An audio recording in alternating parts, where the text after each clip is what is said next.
Thank you for joining me today to discuss advances in viral hepatitis testing.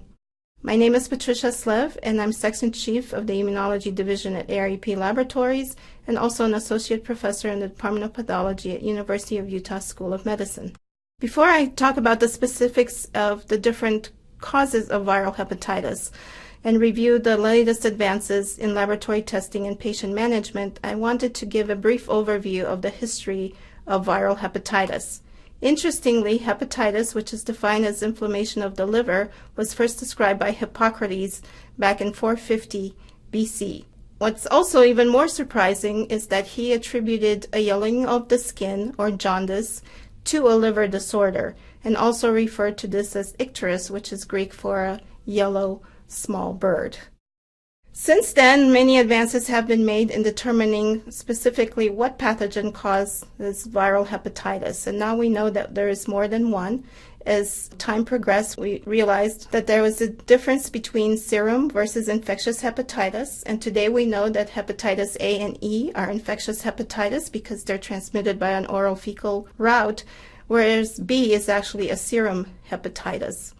We also know that C and D are also transmitted by parenteral routes, and we've come a long way in determining not only what these pathogens are, their route of transmission, how to diagnose them appropriately. We've cloned all of these viruses, and we are now in much better shape not only to detect these pathogens, appropriately diagnose patients, but also monitor. And most recently, we've actually developed therapies for hepatitis D, for example, that should be helpful in eradicating HDV infection.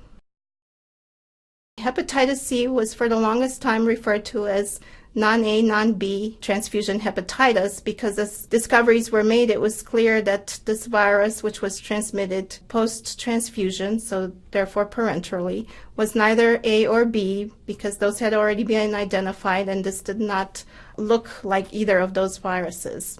Hepatitis C was actually jointly discovered and named in 1989 by Chiron and NIH. And shortly thereafter, many protocols were introduced to screen blood and organ donations, and therefore incidence of hepatitis C has declined dramatically in the past 2 decades. However, we still have a large proportion of undiagnosed individuals with chronic hepatitis C. In fact, it's been estimated that in the U.S. alone, there are somewhere between 3 to 4 million infected with hepatitis C. Populations who are at risk and should be screened for hepatitis C include those who inject drugs, as well as baby boomers, more specifically the age cohort born between 1945 and 1965. So why are we concerned about the baby boomer generation, for example, who would have been infected with hepatitis C decades ago? And the reasons are as follows. First of all, acute hepatitis C infection is hardly ever diagnosed because most individuals do not have any symptoms. However, 85% of those who contract hepatitis C progress to chronic hepatitis C.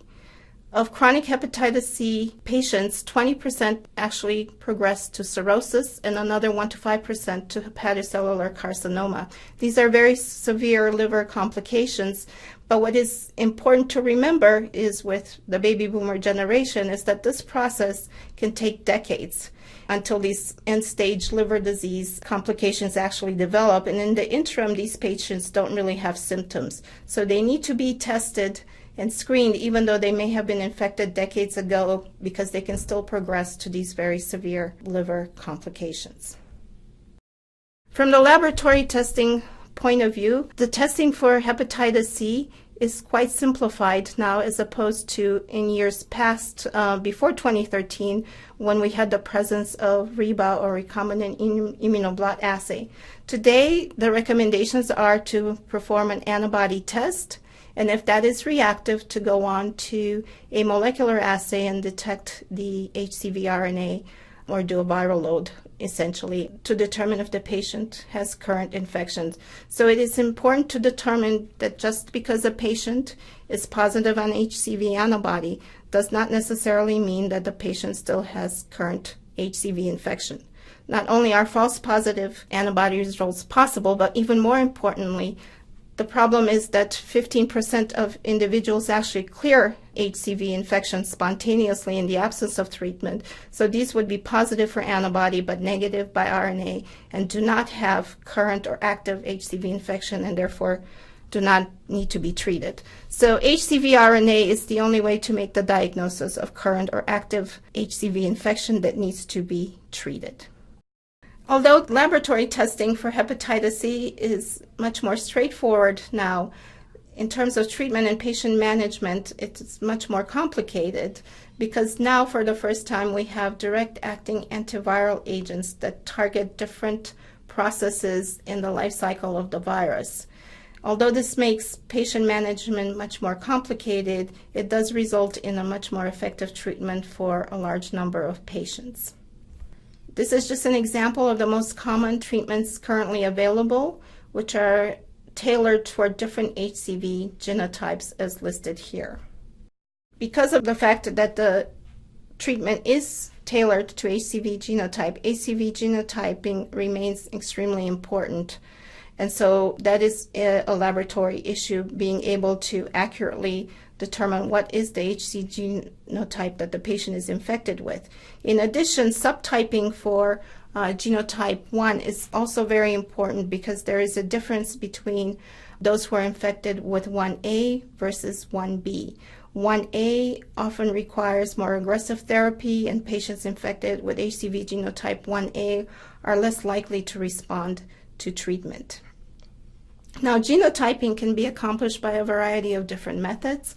These include LIPA, or reverse hybridization, probe hybridization assay, sequencing, which can either be by Sanger or next-gen sequencing, PCR-specific primers, and other methodology. And in order to get an accurate determination of what the HCV genotype is, most of these assays interrogate the 5' untranslated region of HCV. However, some of the assays additionally also interrogate the core and NS5 regions, which actually adds important information because it reduces the numbers of no calls and can more accurately distinguish between 1A versus 1B. Another concept that has emerged now that we have direct-acting antiviral agents for treatment of hepatitis C is resistance-associated variants. These are variants that are usually present in the viral population when a patient is infected. These mutations, however, are important depending on what the patient population and the treatment chosen is actually used. So in some cases, it is very important to test for some of these RAVs. Two of the most common RAVs that laboratory tests have been developed for are listed in the following two slides. So the first slide is a NS3 protease polymorphism. The reason why this is important is because in patients infected with HCV genotype 1A, this mutation results in lower rates of treatment success or sustained virologic response. Therefore, there are recommendations for testing for this when individuals are placed on certain medications. The other broad category of RAVs that need to be addressed from a laboratory standpoint is for NS5A inhibitors. These have a low barrier to resistance. These RAVs actually persist after the removal of the therapy or the drug. They occur in about 10 to 15% of genotype 1 infected patients, even prior to exposure or treatment with any drug. And the problem with this, again, is that it reduces the likelihood of response to NSA inhibitors by greater than 5-fold if these mutations are present. So it is currently recommended that patients with HCV genotype 1A prior to initiation with treatment with Almelsavir and Grassaprovir need to be tested for this particular RAV, as well as patients with genotype 1A who have cirrhosis, again prior to sofosbuvir and daclazivir treatment. And ARUP also offers a nucleic acid-based assay to accurately determine the NS5 to detect these NS5 resistance-associated variants. The good news about hepatitis C is that today we have therapy that is very effective. It's a reduced treatment duration, generally 2 weeks, as in previous treatment regimens for HCV genotype 1, which were up to a year. In addition, these are all oral therapies, and they have high success rates in difficult to treat populations, including those who are co-infected with HIV or those who have advanced liver disease such as cirrhosis. The problem is, however, that despite the advances that have been made in therapies that are currently available, we still have a long way in diagnosing most of the individuals who suffer from chronic hepatitis C infection. As you can see here, only about 9% of those infected with hepatitis C have actually been diagnosed, linked to care, and have achieved sustained virologic response, despite the fact that if the appropriate therapy is initiated, you can have greater than 95% treatment efficacy. Now I'd like to switch gears to two causes of viral hepatitis that have emerged as important in recent years. And these are hepatitis delta virus and hepatitis E virus.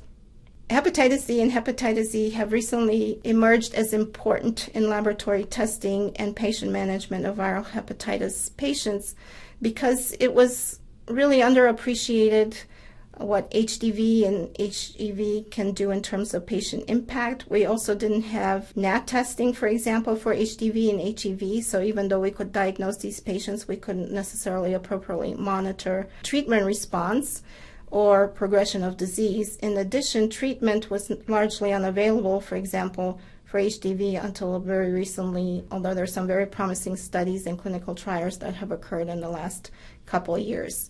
And so, in general, the impact of these two pathogens was underappreciated.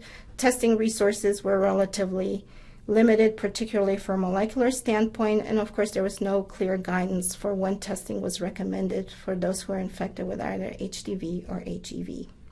HDV is actually a defective virus and cannot infect patients unless they are also infected with hepatitis B. So hepatitis delta virus testing should never be performed unless the patient is known to be infected with hepatitis B. A patient can contract HBV and HDV simultaneously. This is often transient, as referred to as co-infection. However, a patient who has chronic hepatitis B infection can later become infected with HDV. This is referred to as superinfection. Superinfection leads to an aggressive form of the disease and raises the risk of severe liver complications for those who are co-infected with HBV and HDV, mainly cirrhosis and hepatocellular carcinoma, as well as death. Dual infection is linked to a 10-year mortality rate of approximately 20%, which is significantly higher than patients who are infected with HBV alone. So who should be tested for HDV? And this is a matter of debate to some extent. What is the prevalence of HDV? Who should be tested? And how should they be tested? Populations considered at high risk for HDV infection are patients who have HBV infection, of course, immigrants who come from countries that are known to have endemic HBV and HDV prevalence, as well as patients who are on hemodialysis. But most importantly, all patients with advanced liver disease, regardless of their ethnicity or place of birth, should be evaluated for HDV infection. So now there's an increased interest in HDV screening, and the rationale for more widespread testing is as follows. Clearly, there are more serious consequences for those who are co-infected with HBV, HDV. The good news is that there are some emerging therapeutics that are very promising and may reduce the likelihood of progression to these very severe liver complications in those who are co-infected. But that means that you first have to diagnose this patient with HDV so you can proceed on to administering the therapy.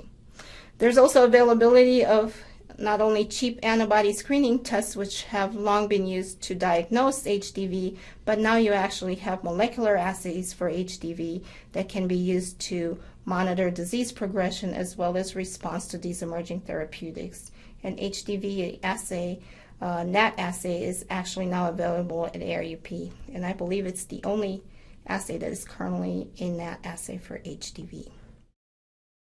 So what is the prevalence of HDV in the U.S.? And there have been several studies that have looked at different populations to try to answer that question. And it's important to remember that in the U.S. as well as across the world, although there's a general correlation between those who are infected with HBV and HDV, because you cannot be infected with HDV without being infected with HBV, it's not an absolute correlation. So there are areas in the world that have high HBV infection rates, but not high HDV infection rates. And there are some places in the world that have both high HBV and HDV infection rates. So it's important to remember they don't always correlate. One study from Ann Haynes estimates that there's less than 0.02% positive by antibody testing or serologic testing for HDV. However, it's important to remember that the way the study is designed, it would not really test the population that is considered high risk for HBV or HDV infection. Some more recent CDC surveys estimate that approximately 3% of HBV individuals are also co-infected with HDV. There's also a study from Northern California which looked at HBV and HDV, and you can see that here almost 50% of those infected with HBV were co-infected with HDV. This population in the study consisted of Caucasian as well as non-Hispanic patients and Asian Pacific Islanders. And again, the vast proportion were Caucasian, although there were some non-Hispanic and Asian Pacific Islanders that also were co-infected with HDV and HBV. ARUP conducted a study several years ago where we attempted to establish what the HDV prevalence was across the country by looking at HDV testing from the states that we received samples for with an order for HDV. These included at the time 44 states and Washington, D.C. The overall positivity rate was estimated to be about 3.5%, which coincidentally is consistent with the CDC studies that suggest that it's about 3%. The highest rate observed in that study was in the state of Massachusetts, and the lowest was in the South. And interestingly, at least for this study, it generally correlated with what is known about HBV prevalence in the U.S. Now for HDV, serologic assays have been available for diagnosing patients who are co-infected with HBV and HDV for many years. Although both IgM and antigens are available, most institutions use HDV total antibodies to determine if a patient is co-infected with HBV and HDV. And different major labs around the country have different methodologies.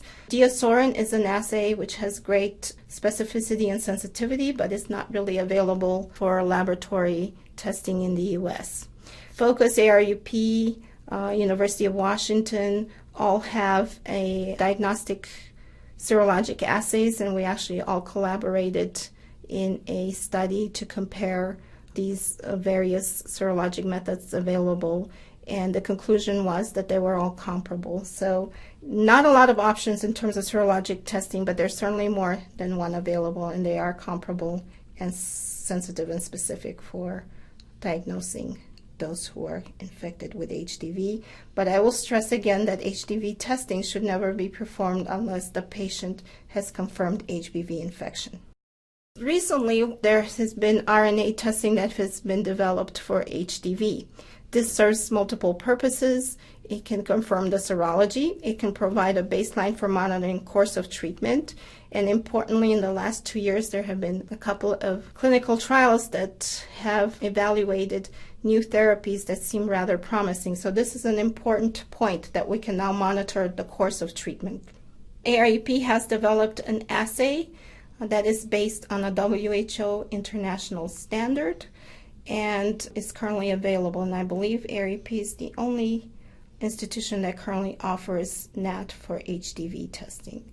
With regard to genotyping for HDV, that is not routinely done. It's primarily for epidemiologic and outbreak studies, but not for routine treatment or diagnostic purposes.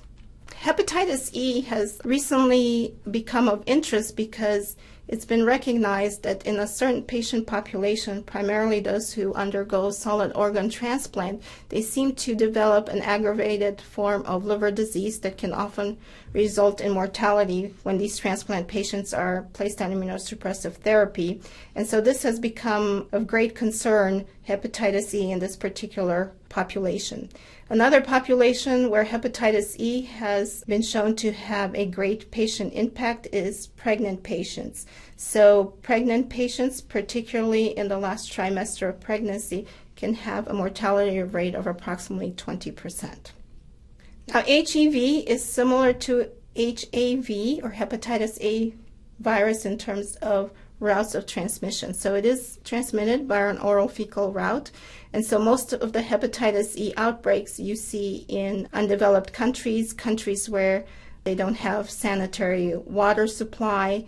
In the US and the West, most HEV outbreaks are really related to people ingesting meats that are not properly or thoroughly cooked.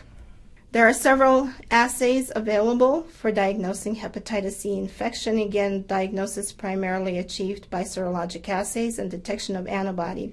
However, in terms of serologic assays, it is important to note that there are different strains of hepatitis E that circulate around the globe, and various assays are better at picking up Asian strains versus those that circulate in the West, and so forth. So there have been many studies that have tried to address the prevalence of hepatitis E infection across the globe, and you have very wide range of prevalence across the globe. However, there was a recent study that was performed on the same samples with 3 different kits, and on the same samples, depending on which kit was used, there was a significant difference in sensitivity. The range was anywhere from 3.2% prevalence to 16.2% prevalence, depending on which kit was used.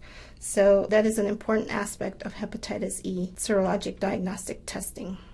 There is now also a hepatitis E NAT testing available. Both ARUP and Mayo offer this test, which is based on same chemistry. And we can now, again, use a NAT test to really determine whether the serologic assay is correct. Again, this is very important because there's such a wide range in sensitivity between the different serologic assays. And now we have a NAT test that then can actually be used to determine and confirm infection.